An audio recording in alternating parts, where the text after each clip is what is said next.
तो आइए बच्चों, आज की क्लास में हम लोग वेक्टर शुरू करते हैं। इसके पहले हम लोगों ने बेसिक मैथमेटिक्स पढ़ा, जिसमें डिफरेंशिएशन, इंटीग्रेशन और ट्रिग्नोमेट्री डिस्कस किया था। आज के इस लेक्चर में हम लोग वेक्टर डिस्कस करते हैं। बच्चों, बेसिक मैथमेटिक्स की तरह वेक्टर भी मैथ्स का एक पार्ट है। जब आप 12th क्लास में जाएंगे तो 12th में वेक्टर एंड 3D काफी डीप में पढ़ेंगे मैथमेटिक्स के अंदर। अभी फिजिक्स में हम लोगों को बेसिक मैथमेटिक्स यानी कि ट्रिग्नोमेट्री, डिफरेंशिएशन और इंटीग्रेशन की तरह ही वेक्टर्स थोड़ा शॉर्ट में पढ़ना है। उतना पढ़ना है जिससे कि हमारे फिजिक्स में क्वेश्चंस न्यूमेरिकल सॉल्व हो सके। बच्चों, जब हम फिजिक्स के न्यूमेरिकल सॉल्व करेंगे तो ऑलमोस्ट हर चैप्टर में डिफरेंशिएशन, इंटीग्रेशन की तरह वेक्टर का भी यूज होगा। वेक्टर एक इंपॉर्टेंट टॉपिक है। बिना वेक्टर का आप फिजिक्स एक चौथाई भी नहीं समझ सकते हो 11th और 12th के। तो इम्पॉर्टेंट तो है, हर चैप्टर में यूज होगा। और थोड़ा बहुत बेसिक आप वेक्टर के बारे में जानते भी हो। किसी भी फिजिकल क्वांटिटी का डायरेक्शन बताता है, किस डायरेक्शन में एक्ट हो रहा है ये बताता है। इसके अलावा वेक्टर में हम लोग वेक्टर एडिशन पढ़ेंगे, वेक्टर सब्ट्रैक्शन पढ़ेंगे, डॉट प्रोडक्ट पढ़ेंगे, क्रॉस प्रोडक्ट पढ़ेंगे। इन सारी चीजों को डिस्कस करेंगे। तो जैसे जैसे मैं आपको एक्सप्लेन करते जाता हूं वैसे वैसे आप लोग समझते चलिए, साथ में आगे बढ़ते चलिए और नोट्स जरूर बनाइए। नोट्स बनाना काफी इंपॉर्टेंट है। बच्चे क्या करते हैं कि जब टीचर पढ़ाते हैं तो स्क्रीनशॉट ले लेते हैं। स्क्रीनशॉट लेना उतना अच्छा नहीं है, उतना क्या, बिल्कुल भी अच्छा नहीं है। आप स्क्रीनशॉट लेकर के रख लोगे, लेकिन वो मेरी बनाई हुई नोट्स है। आप मेरे नोट्स से अपने नोट्स में जब कॉपी करोगे, यानी कि मैं जो यहाँ पे एक्सप्लेन करूंगा उसका अपने कॉपी में जब नोट्स बनाओगे आप, वो काफी ज्यादा इंपॉर्टेंट होता है। जब मैं पढ़ाई कर रहा था तो मैंने भी अपने नोट्स बनाए थे, और जितने भी टॉपर्स होते हैं, जेई के टॉपर्स होते हैं, सारे बच्चे नोट्स बनाते हैं। आप भी नोट्स बनाइए। तो आइए शुरू करते हैं वेक्टर। किसी भी फिजिकल क्वांटिटी को, किसी भी फिजिकल क्वांटिटी को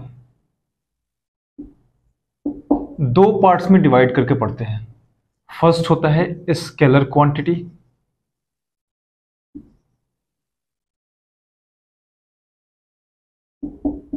एंड सेकेंड होता है वेक्टर क्वांटिटी।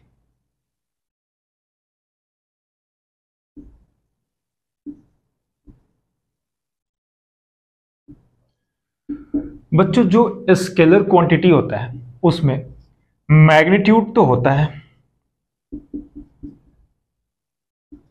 मैग्नीट्यूड होता है, लेकिन डायरेक्शन नहीं होता। अगर हम वेक्टर क्वांटिटी की बात करें तो वेक्टर क्वांटिटी में मैग्नीट्यूड भी होता है, डायरेक्शन भी होता है। लेकिन ये तो बेसिक बातें हो गई। इसके अलावा कुछ एडवांस बातें भी हम लोगों को करनी है। और वो बात ये है कि जो स्केलर क्वांटिटीज होते हैं बच्चों, वो सिंपल अलजेब्रा एडिशन को फॉलो करते हैं। यानी कि scalar quantities are added by simple algebra. लेकिन जब हम वेक्टर क्वांटिटी की बात करते हैं तो vector quantities vector law of addition को फॉलो करते हैं। Vector law of addition, vector law of addition क्या होता है हम बहुत अच्छे से डीप में डिस्कस करेंगे। लेकिन इतना ध्यान रखिएगा कि जो वेक्टर लॉ ऑफ एडिशन है वो अलजेब्रा एडिशन से थोड़ा डिफरेंट होता है। यानी कि जो हम 2 + 2 = 4 लिख देते हैं, वो वेक्टर एडिशन में वैसा नहीं होगा। वेक्टर एडिशन के कुछ रूल्स होते हैं और उन रूल्स को फॉलो करते हुए हमें वेक्टर एडिशन करना होता है। अब आप ये इतना समझ चुके हैं कि स्केलर क्वांटिटी में मैग्नीट्यूड होता है, डायरेक्शन नहीं होता, और सिंपल अलजेब्रा के थ्रू एडिशन होता है। लेकिन वेक्टर क्वांटिटी की अगर हम बात करें तो उसमें मैग्नीट्यूड भी होता है, डायरेक्शन भी होता है, and vector law of addition को फॉलो करता है। तो एक नोट बना ले, एक नोट बना ले, for any physical quantity to be a vector quantity,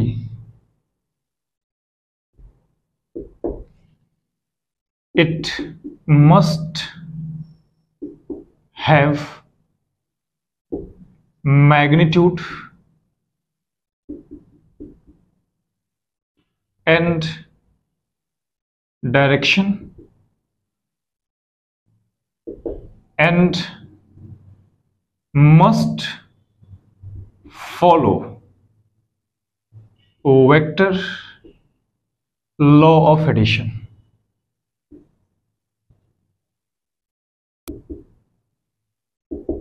ये ध्यान रखें, for any physical quantity to be a vector quantity it must have magnitude and direction and it must follow vector law of addition. ये vector law of addition काफी important है. Vector law of addition यही differentiate करता है किसी scalar quantity को किसी vector quantity से. अगर बच्चों हम स्केलर क्वांटिटी के एग्जाम्पल की बात करें, एग्जाम्पल की, तो स्केलर क्वांटिटी के एग्जांपल्स क्या क्या होते हैं आपको पता ही है. जैसे मास, मास एक स्केलर क्वांटिटी है तो हम लिखेंगे mass. Distance, time, speed, energy, work etcetera, ये सब स्केलर क्वांटिटीज हैं. इनके पास सिर्फ मैग्नीट्यूड है, डायरेक्शन नहीं है. लेकिन अगर हम वेक्टर क्वांटिटीज के एग्जांपल की बात करें तो इसमें आ जाएगा velocity, displacement,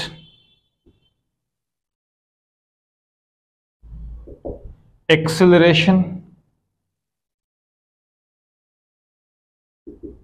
force, momentum, torque etcetera. ये सब के सब वेक्टर क्वांटिटीज हैं. इन सबके पास मैग्नीट्यूड भी है, डायरेक्शन भी है और ये वेक्टर लॉ ऑफ एडिशन को फॉलो भी करते हैं. तो इसके साथ इन एग्जांपल्स को ध्यान में रखेंगे आप लोग. इसके साथ आगे बढ़ते हैं और अब हम लोगों को स्टडी करना है दो स्पेशल केस. दो स्पेशल केसेस क्या क्या हैं मैं आपको बता रहा हूं. पहला केस है करंट इलेक्ट्रिसिटी और दूसरा केस है प्रेशर. तो एक केस बना लीजिए, केस नंबर 1 करंट. करंट के केस में क्या होता है जरा ध्यान से देखिए. मान लो बच्चों आपने 10th क्लास में करंट जब पढ़ा होगा तो जंक्शन लॉ पढ़ा होगा. उसमें कहा गया है मान लो एक पॉइंट पे यहां से करंट ऐसे आ रहा है और यहां से करंट ऐसे आ रहा है और इस पॉइंट से करंट ऐसे जा रहा है. तो जो इनकमिंग करंट आया, सपोज I1 इनकमिंग करंट आया, वो आया 1 एम्पियर का, और यहां से सपोज I2 करंट आया और वो आया 2 एम्पियर का. तो इस पॉइंट पे टोटल कितने करंट्स आए? तो आप बोलोगे बच्चों टोटल 3 एम्पियर करंट्स आए. और करंट का एक्चुअल मतलब क्या है? तो आप जानते हैं बच्चों current I is equal to Q by T होता है, चार्ज फ्लोन पर सेकेंड. और इसका यूनिट क्या होगा? Unit is equal to coulomb per second. यानी कि अगर हम बात करें I1 is equal to 1 ampere की, तो इसका मतलब ये हुआ कि इस वायर से 1 सेकेंड में 1 कूलॉम चार्ज पास कर रहा है. अगर हम I2 is equal to 2 ampere की बात करें तो इसका मतलब यह है कि 1 सेकेंड में 2 कूलॉम करंट, सॉरी 1 सेकेंड में 2 कूलॉम चार्ज पास कर रहा है, ये मतलब है. तो आप ये भी जानते हैं कि charge can neither be created nor be destroyed. तो जितना चार्ज यहां से आया प्लस जितना चार्ज यहां से आया, टोटल चार्ज इससे पास करेगा. कंजर्वेशन ऑफ चार्ज को आप जानते हैं. तो टोटल चार्ज यहां से पास करेगा. तो इस केस में जो चार्ज जा रहा है वो I1 प्लस I2 हो जाएगा और that will be equal to 1 ampere plus 2 ampere is equal to 3 ampere आ गया. यानी कि 3 Coulomb per second charge flow कर रहा है. अब आप जरा मुझे बताओ, ये मैंने I1 plus I2 is equal to 1 plus 2 is equal to 3 ampere लिखा है. इसको हमने क्या सिंपल अलजेब्रा से ऐड किया है या वेक्टर एडिशन लगाया है? तो आप समझ गए होंगे कि सर इसको तो हमने सिंपल अलजेब्रा से ऐड किया है। तो जब सिंपल अलजेब्रा से ऐड किया तो यहां नोट कर लो, एडेड बाय सिंपल अलजेब्रा। दूसरी बात, क्या इसके पास मैग्नीट्यूड है? Yes, it has magnitude. किसके पास? करंट के पास। क्या इसके पास डायरेक्शन है? चेक करो, करंट I1 आया 1 coulomb per second, current I2 आया 2 कूलम पर सेकेंड, और दोनों मिल करके 3 कूलम पर सेकेंड ऐसे जा रहे हैं। तो इसके पास डायरेक्शन तो है, यानी कि डायरेक्शन भी होगा।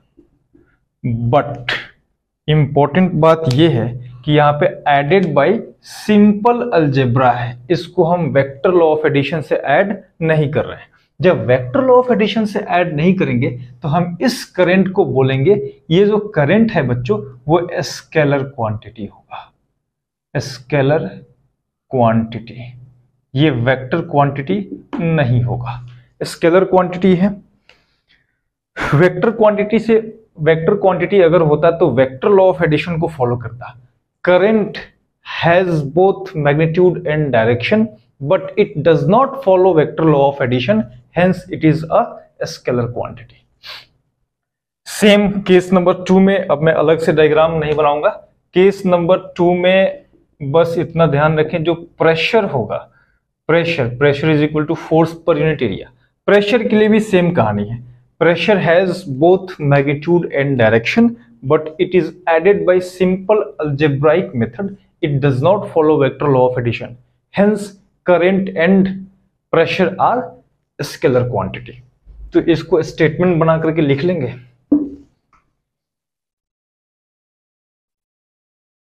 स्टेटमेंट बना के लिखें,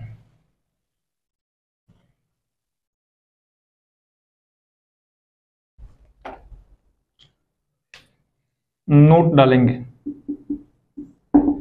current and pressure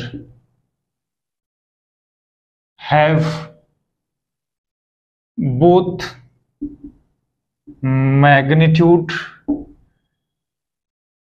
and direction but don't follow vector law of addition,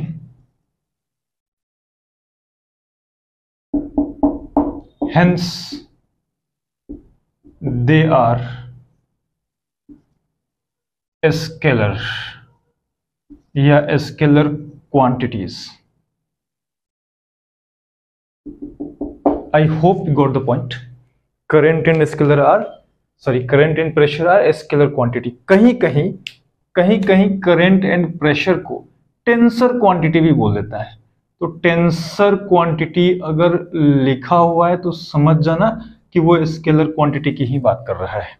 tensor मतलब बेसिकली टेंसर क्वांटिटी कहने का अर्थ ये था कि कोई भी क्वांटिटी स्केलर क्वांटिटी तब होता है जब उसके पास सिर्फ मैग्नीट्यूड होता है, डायरेक्शन नहीं होता है और अलजेब्रा मेथड को फॉलो करता है। करंट एंड प्रेशर के पास मैग्नीट्यूड होता है, साथ में डायरेक्शन भी होता है, लेकिन इस स्केलर के लिए क्या था कि डायरेक्शन नहीं होगा, इनके पास डायरेक्शन भी है। इसलिए कुछ बुक्स में लिखे गए हैं कि इसको टेंसर क्वांटिटी बोलते हैं। टेंसर भी आप समझ के चलिए, स्केलर भी समझ के चलिए। टेंसर नहीं गिवन है, स्केलर को टिक कर देना, लेकिन ये जरूर ध्यान रखना कि ये वेक्टर क्वांटिटी तो बिल्कुल भी नहीं है। ऑलराइट, आगे बढ़ते हैं। नेक्स्ट टॉपिक है रिप्रेजेंटेशन ऑफ अ वेक्टर।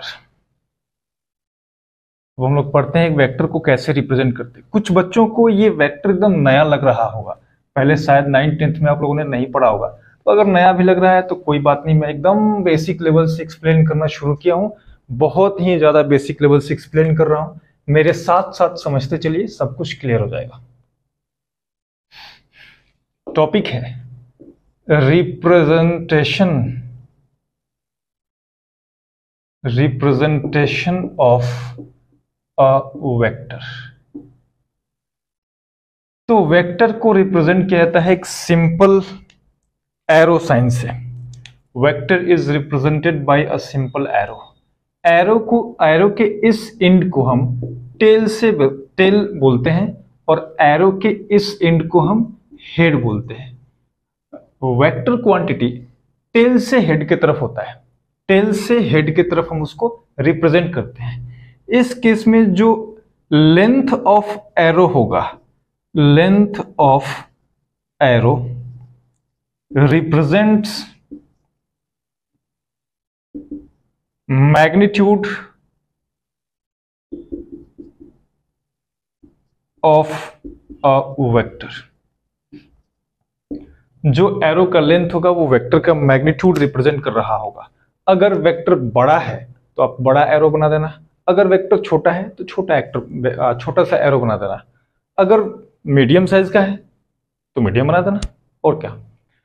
तो एरो से रिप्रेजेंट करेंगे। मान लो 10 न्यूटन फोर्स है, फोर्स एक वेक्टर क्वांटिटी है, तो 10 न्यूटन को आप इतने बड़े एरो से रिप्रेजेंट कर रहे हो, तो अगर 5 न्यूटन होगा तो आधे से रिप्रेजेंट कर देना, और क्या। 6 न्यूटन होगा थोड़ा और बड़ा कर देना, और क्या। इस तरीके से आप रिप्रेजेंट करोगे। दूसरा एक और तरीका होता है रिप्रेजेंट करने का। सपोज बच्चों वेलोसिटी है, तो वेलोसिटी तो एक वेक्टर क्वांटिटी होता है ना, तो अगर हमें लिखना है कि velocity is a vector quantity, तो हम लिखेंगे वेलोसिटी वेक्टर। लेकिन इतना बड़ा वर्ड लिखने की जरूरत नहीं है वेलोसिटी वेक्टर। आप सिंपल ऐसे लिखना, वेलोसिटी को v से रिप्रेजेंट करते हैं और v के ऊपर एक एरो साइन बना देना छोटा सा, लेफ्ट से राइट की तरफ। ये रिप्रेजेंट करता है वेलोसिटी वेक्टर को, राइट। कभी भी वेलोसिटी में v के ऊपर ऐसे लेफ्ट साइड में एरो मत बनाना। किसी भी वेक्टर में लेफ्ट साइड से एरो नहीं होता है, एरो हमेशा राइट साइड की तरफ होगा, लेफ्ट से राइट की तरफ होगा। अगर हमें फोर्स वेक्टर लिखना है, फोर्स वेक्टर, तो फोर्स वेक्टर को वेक्टर F से रिप्रेजेंट कर देना, सिंपल ये हो गया। अगर हमें मैग्नीट्यूड ऑफ वेक्टर रिप्रेजेंट करना है, magnitude of vector suppose F है, तो उसको रिप्रेजेंट करना F लिख देना, F के ऊपर एरो का साइन बना देना। F एक वेक्टर क्वांटिटी हो गया और इसमें मॉड लगा देना, तो ये रिप्रेजेंट कर रहा है मैग्नीट्यूड ऑफ वेक्टर F। ऐसे रिप्रेजेंट करते हैं हम लोग, राइट। चलिए अब वेक्टर के बारे में कुछ और बातें करते हैं। इतना कॉपी करेंगे आप लोग। ये वेक्टर लॉ ऑफ एडिशन हुआ, सॉरी ये रिप्रेजेंटेशन ऑफ अ वेक्टर हुआ। नेक्स्ट है प्रॉपर्टीज ऑफ वेक्टर।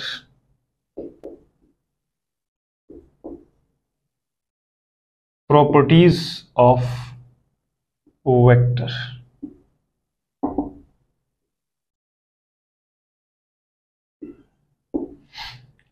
बच्चों आप 3 प्रॉपर्टीज तो जानते ही हो, मैं यहां पे लिख दे रहा हूं। नंबर 1 प्रॉपर्टी है, अरे इसका इंक खत्म हो गया।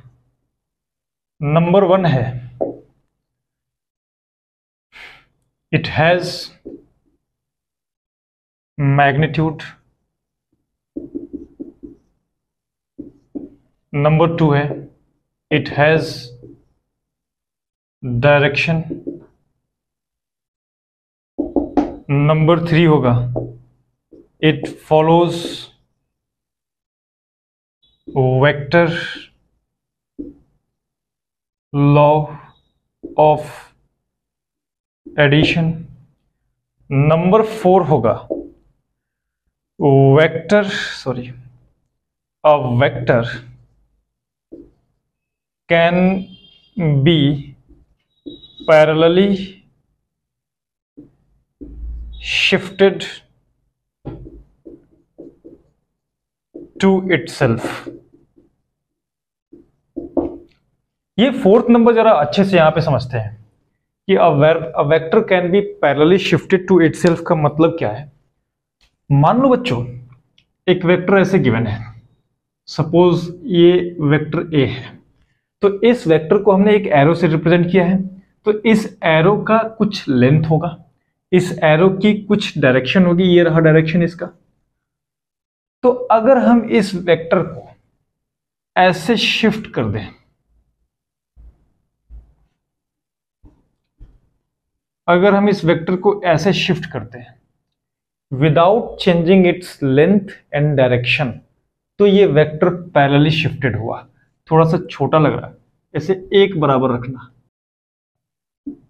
वेक्टर ए हमने इसको पैरेलली शिफ्ट कर दिया, तो इस पूरी प्लेन में इस वेक्टर ए को हम कहीं भी शिफ्ट कर सकते हैं। वेक्टर ए ऐसे है तो इसको यहां शिफ्ट कर सकते हैं, यहां शिफ्ट कर सकते हैं, यहां कहीं भी शिफ्ट कर सकते हैं, लेकिन उसका लेंथ चेंज मत करना, उसका डायरेक्शन चेंज मत करना, यानी कि वेक्टर का मैग्नीट्यूड चेंज मत करना, वेक्टर का डायरेक्शन चेंज मत करना, तो वो पैरेलल शिफ्ट हो जाएगा। इसको उठा करके हम यहां भी शिफ्ट कर सकते हैं ऐसे। ये रहा वेक्टर ए ऐसे शिफ्ट हो गया। तो यहां पे नोट डाल करके लिख लेना, अ vector can be parallelly shifted to itself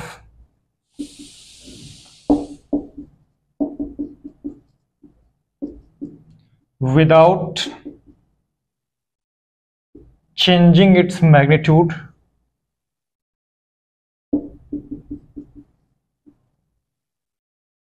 and direction। ये ध्यान रखना, हम पैरेलली शिफ्ट कर सकते हैं। जैसे मान लो ये एक्स वाई प्लेन है, वाई एक्स एक वेक्टर गिवन है ऐसे, वेक्टर ए, तो इस वेक्टर ए को यहां से उठाओ और यहां शिफ्ट कर दो, ये रहा वेक्टर ए, यहां शिफ्ट कर दो, ये रहा वेक्टर ए, यहां शिफ्ट कर दो वेक्टर ए, तो ये वेक्टर पैरेलली शिफ्ट हो गया। यहां भी शिफ्ट कर सकते हो ऐसे वेक्टर ए, बशर्ते वो दो बातें ध्यान रखना। कौन कौन सी बातें? मैग्नीट्यूड एंड डायरेक्शन, इन दोनों में से किसी भी एक को चेंजिंग मत करना। तो ये रहा आपका parallel shifting of vectors. Number fifth,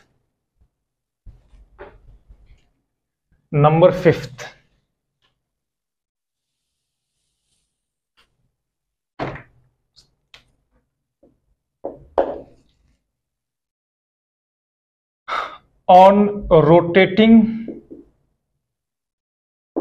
a vector, on rotating the vector changes,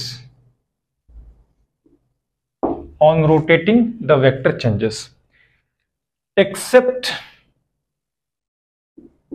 at 360 degree or integral multiple of 360 degree. ये रहा। कैसे होगा जरा समझे। मान लो कि कोई वेक्टर है, वेक्टर ए ऐसे, अगर इस वेक्टर को हम शिफ्ट कर दिए ऐसे, वेक्टर ए, एंगल थीटा हो गया, तो अब इस केस में ये वेक्टर चेंज हो चुका है, वेक्टर पहले जैसा नहीं रहा। भले ही जितना लेंथ ये है आपने ये लेंथ भी उतना ही रखा, मैग्नीट्यूड सेम रहा, लेकिन जरा चेक करो बच्चे, इसका डायरेक्शन चेंज हो गया। डायरेक्शन पहले ऐसे हॉरिजॉन्टल था, अब हॉरिजॉन्टल से थीटा एंगल पे डायरेक्शन हुआ। तो जैसे ही आपने डायरेक्शन चेंज कर दिया, अब ये वापस वेक्टर ए नहीं रहा, अब इसको कुछ और लिखना पड़ेगा। It's not the same vector. लेकिन अगर इसको हम 360 डिग्री से चेंज करते हैं, 0 डिग्री से ये रहा 180 डिग्री और 180 से वापस लेकर के आओगे तो ये रहा 360 डिग्री, तो जहां था वापस वहीं आया, लेंथ उतना ही रहा, डायरेक्शन भी वही रह गया, तो 360 डिग्री पे तो सेम ही वेक्टर है। 360 के अलावा अगर इसको 720 डिग्री पे शिफ्ट करोगे तो दो बार घुमाओ, ये रहा 360 और ये रहा 720 डिग्री, तो 720 डिग्री पर भी वापस उसी पोजीशन पे आ जाएगा, तो इसका मैग्नीट्यूड भी उतना ही रहा, डायरेक्शन भी उतना ही रहा, तो वेक्टर रिमेन्स द सेम। तो इंटीग्रल मल्टीपल 360 में 2 से मल्टीप्लाई करो, 3, 4, 5 किसी से ही मल्टीप्लाई करो, तो वापस घूम के उसी पोजीशन पे आ जाएगा, वापस घूम के उसी पोजीशन पे आ जाएगा, तो वेक्टर सेम रहेगा। तो अगर वेक्टर को हम रोटेट कर दिए किसी भी एंगल से except integral multiple of 360 degree, तो उस केस में वेक्टर चेंज हो जाएगा, अदरवाइज वेक्टर वैसे ही रहेगा।